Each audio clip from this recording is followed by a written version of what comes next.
سیرت حضرت ابوبکر صدیق رضی اللہ تعالی عنہ، قسط نمبر 5۔ ابتدائی حال۔ حضرت سیدنا ابوبکر صدیق رضی اللہ عنہ کا تعلق قریش کے ایک قبیلہ بنو تیم سے تھا۔ آپ رضی اللہ عنہ کا شمار ایک خوش اخلاق، نیک سیرت اور ایماندار تاجروں میں ہوتا تھا۔ قریش کے لوگ آپ رضی اللہ عنہ کا نام نہایت احترام سے لیتے تھے۔ آپ رضی اللہ عنہ صاحب علم تھے، اور یہی وجہ تھی کہ قریش کے سردار کئی اہل مواقع پر آپ رضی اللہ عنہ کو اپنا سفیر اور مشیر مقرر فرماتے تھے۔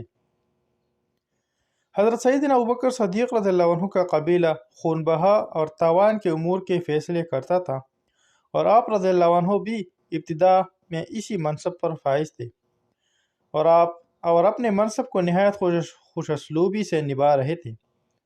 آپ رضی اللہ عنہ بچپن ہی سے نہایت اصول پسند تھے اور اصولوں پر کسی بھی قسم کا سمجھوتا نہ کرتے تھے۔ حضرت سیدنا ابوبکر صدیق رضی اللہ عنہ دور جاہلیت میں کبھی بھی بتوں کے آگے سجدہ ریز نہ ہوئے، بلکہ آپ رضی اللہ عنہ اس دور کی تمام جاہلانہ رسوم و رواج سے باغی تھے۔ ایک مرتبہ آپ رضی اللہ عنہ نے صحابہ کرام رضوان اللہ علیہم اجمعین کی ایک جماعت میں فرمایا کہ میں نے کبھی بھی کسی بت کے آگے سجدہ نہیں کیا۔ جب میں سن بلوغ کو پہنچا تو میرے والد مجھے ایک کوٹلی میں لے گئے جہاں بت موجود تھے۔ انہوں نے مجھے اس کوٹلی میں بند کر دیا۔ جب مجھے بھوک لگی تو میں نے ایک بت سے کہا کہ میں بھوکا ہوں، مجھے کھانا دو، تو اس نے کوئی جواب نہ دیا۔ پھر میں نے ایک بت سے کہا کہ میں برہنہ ہوں، مجھے کپڑے پہناؤ، تو اس نے بھی کوئی جواب نہ دیا۔ پھر میں نے ان بتوں کو پتھر مار کر توڑ دیا۔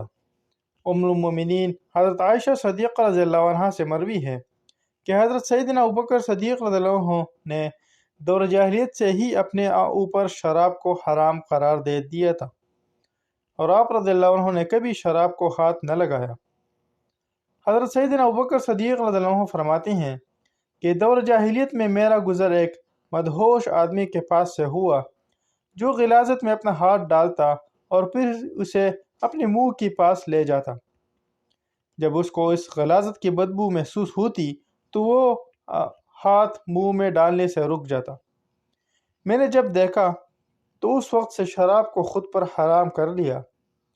حضرت سیدنا ابوبکر صدیق رضی اللہ عنہ دور جاہلیت کی تمام معاشرتی برائیوں سے پاک رہے، اور یہی وجہ تھی کہ آپ رضی اللہ عنہ قریش کے تمام قبائل میں نہایت ہی عزت کی نگاہ سے دیکھے جاتے تھے۔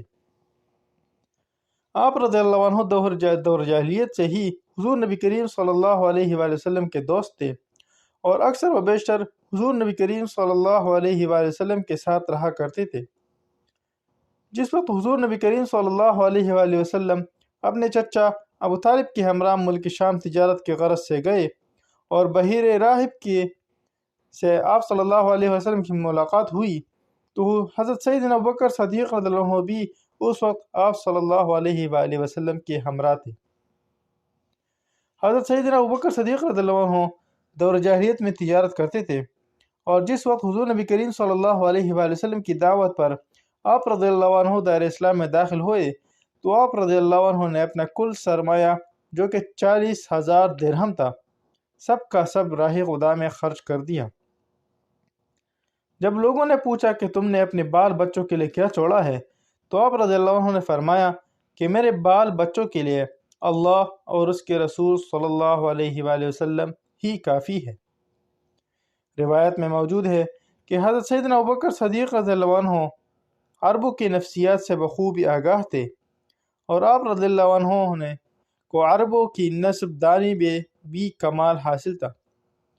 حضرت سیدنا ابوبکر صدیق رضی اللہ عنہ کی شرافت اور ایمانداری کے باعث سرداران قریش اپنا مال تجارت کی غرض سے آپ رضی اللہ عنہ کو دیتے تھے، اور آپ رضی اللہ عنہ کے فیصلوں پر اعتماد کا اظہار کرتے تھے۔